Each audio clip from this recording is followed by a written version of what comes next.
Bonsoir, nous vous invitons à suivre avec nous un programme présenté par la Fédération des Églises Adventistes du 7e jour. Le message de ce soir, nous espérons, vous sera d'une grande bénédiction et édification. Bonsoir, je suis heureuse de vous retrouver ce soir, chers jeunes, chers enfants, chers parents et adultes aussi, bien sûr. L'histoire de ce soir, nous commençons avec un peu de mythologie. Avez-vous déjà entendu parler d'un jeune homme qui aimait se voir tellement qu'il restait des heures et des heures devant son visage qui se reflétait dans la rivière?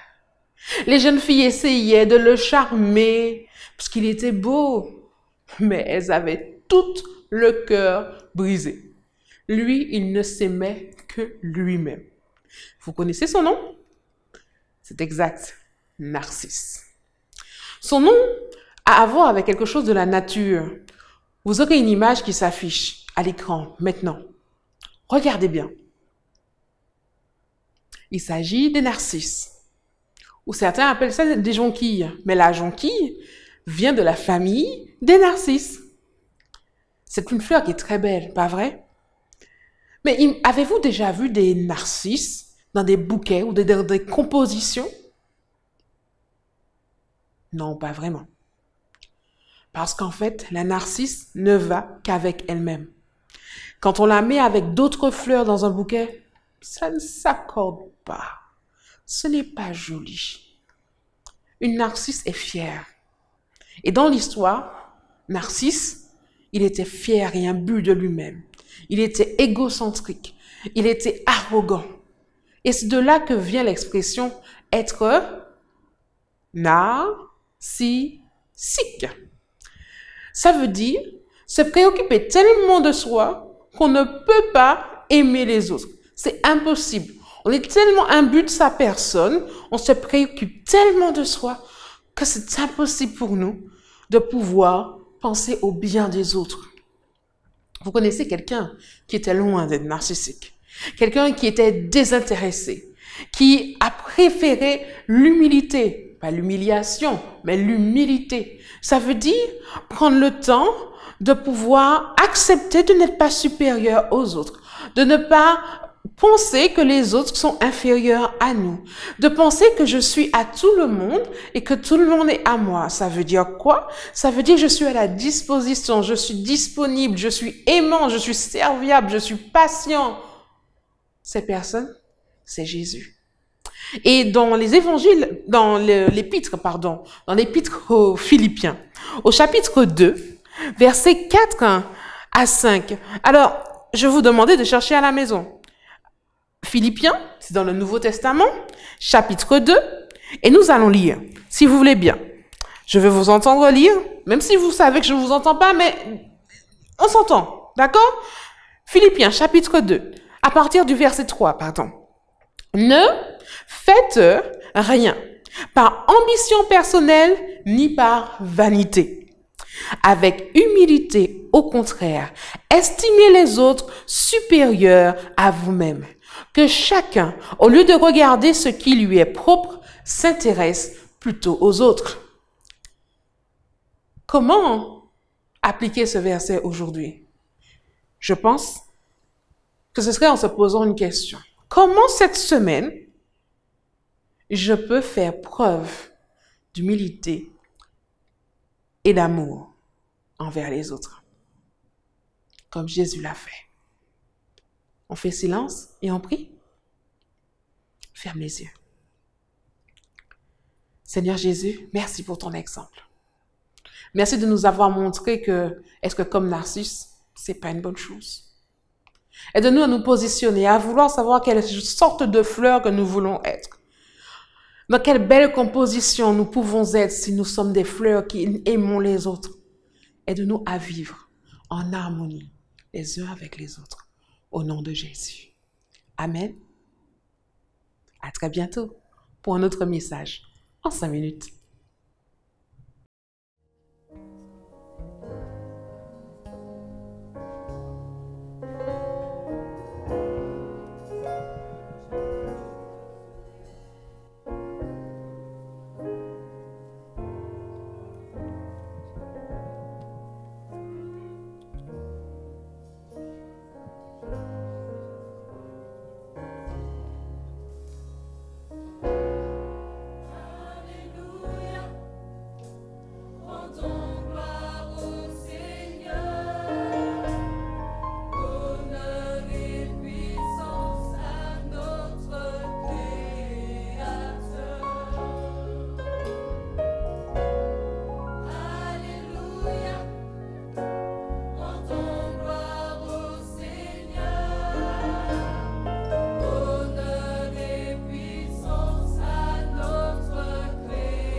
Chers amis, je vous salue. En ces temps où nous aurions préféré nous retrouver dans d'autres circonstances, c'est pour moi un privilège de partager ces quelques minutes avec vous. Il est vrai qu'ailleurs, nous aurions préféré nous retrouver, partager des moments où nous sommes ensemble.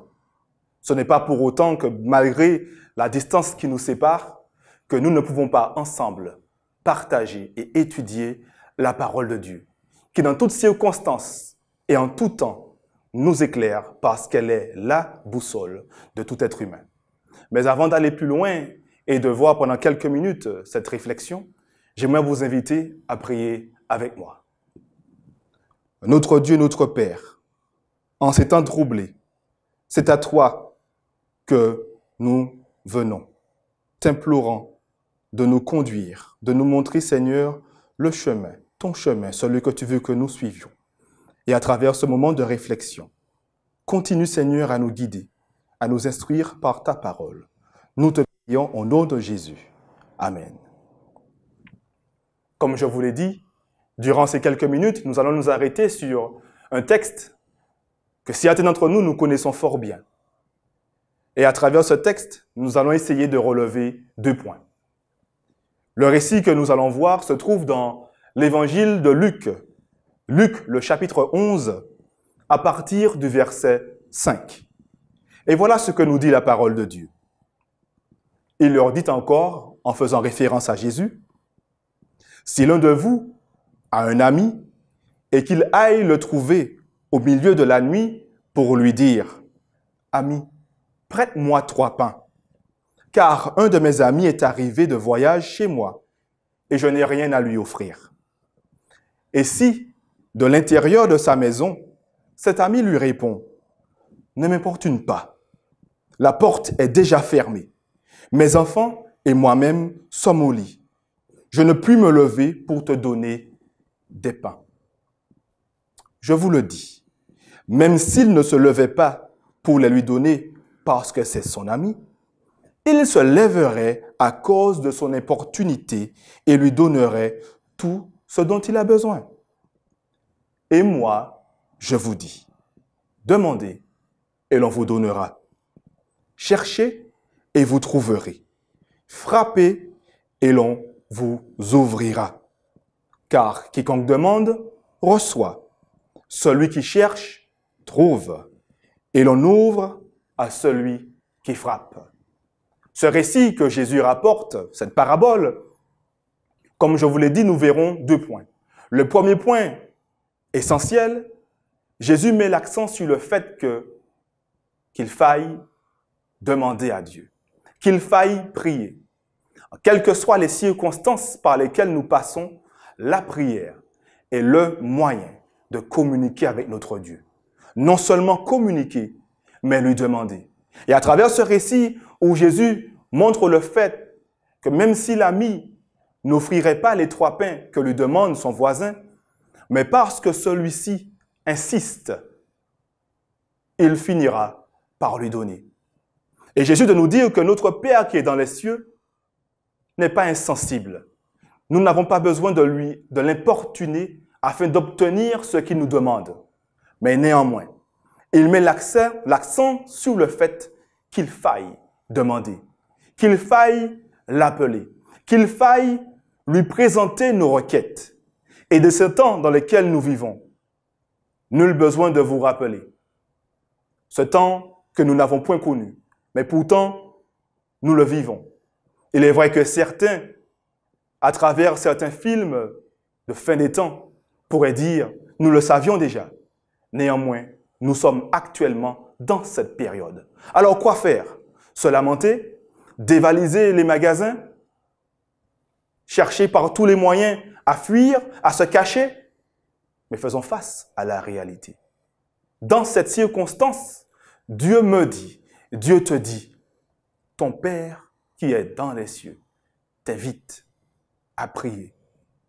Demande et tu recevras. Cherche et tu trouveras. Frappe et l'on t'ouvrira. Jésus te dit, viens à moi, demande et moi je répondrai. Actuellement, nous savons qu'il n'y a pas de vaccin face à ce fléau.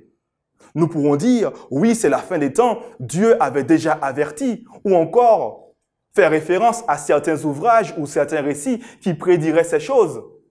Mais la réalité est, cela m'apporte quoi? Par contre, Dieu me dit, dans ces circonstances, il ne m'abandonne pas. Dans cette situation, il ne m'oublie pas. Dans ce moment de trouble que tu connais, par lesquels tu passes, Dieu te dit, demande. Quoi demander? Commençons d'abord par demander à Dieu de nous donner de la sagesse. De la sagesse afin de trouver les bons mots. Comment encourager et non faire l'inverse. Comment partager des paroles qui apportent réconfort et non paroles qui apportent suspicion, qui apporteraient des craintes ou qui créaient encore plus le chaos avec certaines théories du complot.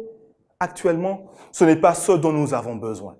Ce dont nous avons besoin, ce sont des paroles fortes. Pas pour nous endormir, mais pour nous garder éveillés. Éveillés dans cette vie par laquelle nous passons. Dieu te dit, viens à lui et prie. En ce sens, prie ton Père qui est dans les cieux, afin qu'il vienne en aide à toutes ces personnes qui ne savent où aller, où chercher. Et la parole de Dieu nous le révèle. Nous avons l'exemple dans le livre de Daniel, le chapitre 2, où le roi Nebuchadnezzar avait eu à la fois un songe, et en même temps il avait oublié celui-ci. Bien qu'il était de coutume que ces satrapes, ces magiciens et autres lui expliquent ce rêve, ils se trouvent tous face à une difficulté. On ne leur avait jamais demandé, avant d'expliquer le songe, d'abord de le raconter. Ces hommes vont donc dire au roi, ce que tu demandes est impossible. Et par la suite, Daniel, idem, dira au roi Nebuchadnezzar, ta requête pour tout homme est impossible. Mais il y a un Dieu dans les cieux qui sait tout, qui connaît tout. Et lui, il a la réponse. Et cette réponse qu'il avait à l'époque de Nebuchadnezzar, il l'a également à notre époque.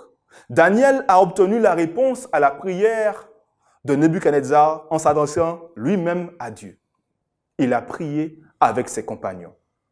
Et nous, qui nous disons enfants de Dieu, chrétiens, ne serait-il pas le moment pour nous, plus que jamais, de prier, pas des prières égoïstes, mais des prières par lesquelles nous présentons ceux qui nous gouvernent à Dieu, où nous présentons les forces de l'ordre à Dieu, car ces personnes ont un travail extrêmement difficile en ces temps, où nous présentons à Dieu toutes ces femmes et tous ces hommes qui actuellement ne savent où donner de la tête, mais qui travaillent dur afin d'essayer de trouver une solution.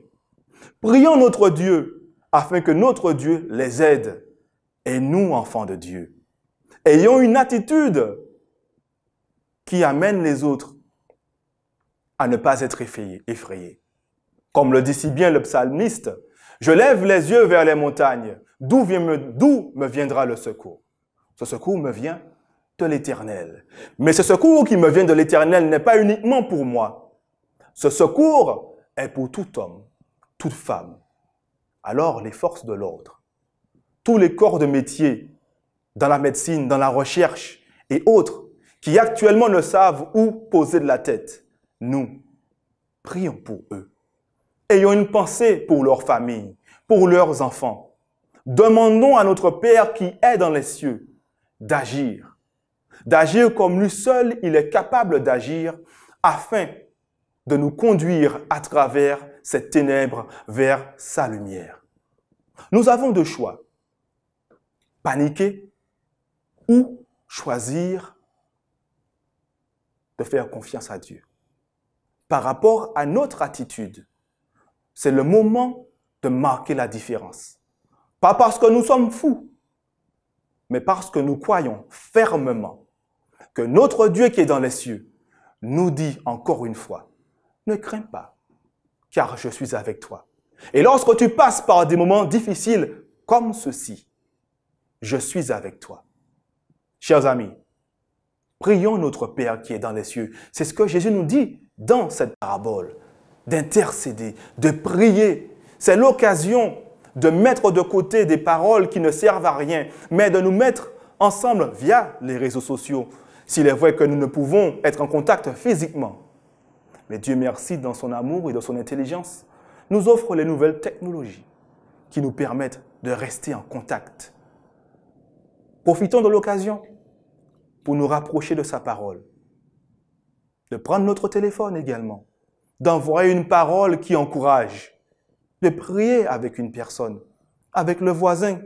Parfois, nous n'avons pas le temps de nous voir entre voisins par rapport au travail, mais via le téléphone ou autres moyens technologiques que nous avons aujourd'hui. Passons du temps dans la méditation et la prière qui fortifie. Et le second point que nous pouvons également voir à travers cette parabole, le révérend Martin Luther King, à travers cette parabole, avait eu l'occasion de soulever ce point. Et il disait, permettez-moi de paraphraser, qu'il croit également que cet ami qui vient frapper à minuit chez son ami pour lui demander du pain, la raison pour laquelle il lui demande à lui du pain, c'est parce qu'il sait que son ami possède du pain. Et parce qu'il sait que celui-ci possède du pain, il insiste jusqu'à obtenir le pain. Alors permettez-moi de reprendre cette idée du révérend Martin Luther King et de dire, as-tu du pain chez toi? As-tu du pain chez toi? Ce pain qui nourrit, pas physiquement, mais ce pain qui nourrit spirituellement. Car face à cette crise par laquelle nous passons, certains recherchent du pain. Et s'ils frappent à ta porte, auront-ils du pain? Pourras-tu leur offrir ce pain que tu as reçu de Dieu? Ce n'est pas l'occasion de fermer les yeux. Ce n'est pas l'occasion d'avoir le cœur dur, car Dieu nous dit, si tu as un cœur dur comme la pierre, je t'offrirai un cœur de chair. Alors, c'est l'occasion pour nous de passer à la pratique. Après les paroles, vient l'action. L'action qui montre l'enfant de Dieu, qui passe à la partie supérieure, l'action. En ces temps de troubles, où certains cherchent des réponses à gauche et à droite, où d'autres apportent des théories qu'on ne pourrait qualifier. Permets-moi de te poser cette question. As-tu le pain qui répond à ces requêtes? As-tu le pain qui permet à ton ami d'enfin pouvoir se rassasier? Ce n'est pas le moment de leur dire, vous n'aviez qu'à chercher. Mais c'est l'occasion d'accompagner. C'est l'occasion d'avoir la main sur le cœur. C'est l'occasion plus que jamais de mettre de côté l'égoïsme. C'est l'occasion de cesser de penser à soi et de se dire, je ne suis pas seul sur une île déserte, mais mon action a une influence positive sur les autres. Plutôt que de vider les centres commerciaux et de tout prendre, me dire qu'en prenant tout par cette action égoïste, je crée du tort aux autres qui en ont également besoin. Et par la même occasion, ceux qui doivent travailler encore davantage afin de ravitailler. As-tu du pain? Le pain qui permet à celui qui a faim de savoir qu'en Jésus, il a enfin ce qu'il recherche. Notre président de la République, dans son allocution du lundi 16 mars 2020, nous a dit qu'il y aura un après. Cet après, je ne sais pas comment il sera. Mais ce que je sais, à travers ton comportement, cet après peut être un moment, une opportunité d'être une meilleure personne, d'avoir le cœur, la main sur le cœur. Parce que ce pain qui est Jésus-Christ, tu l'as chez toi, il est en toi et tu le partages aux autres. C'est le seul moyen pour nous, à travers cette tempête par laquelle nous passons aujourd'hui, de nous dire, je ne crains rien. Non parce que je suis supérieur aux autres, mais comme le dit si bien David, même lorsque je marche dans la vallée de l'ombre de la mort, je ne crains que mal, parce que toi, ô Éternel, tu es avec moi. Permettez-moi donc de prier en cet instant, afin qu'à travers ces moments de trouble, nous puissions garder les yeux fixés sur Dieu, mais également partager ce pain qui réconforte, qui assure la paix du cœur, même dans des moments de trouble comme ceux-ci. Prions.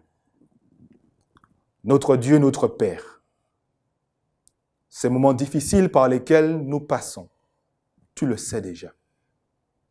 Nous te demandons donc, Seigneur, toutes ces personnes qui œuvrent, nous te les présentons. Touche-les, conduis-les, Seigneur. Tu as pu répondre à la requête de Nebuchadnezzar. Alors, tu le feras également en cet instant. Nous te les présentons, Seigneur. Nous prions pour nos autorités, pour les forces de l'ordre, pour toutes ces personnes, ces hommes, ces femmes, Seigneur, qui œuvrent. Montre-leur la voie. Montre-leur, Seigneur, la voie.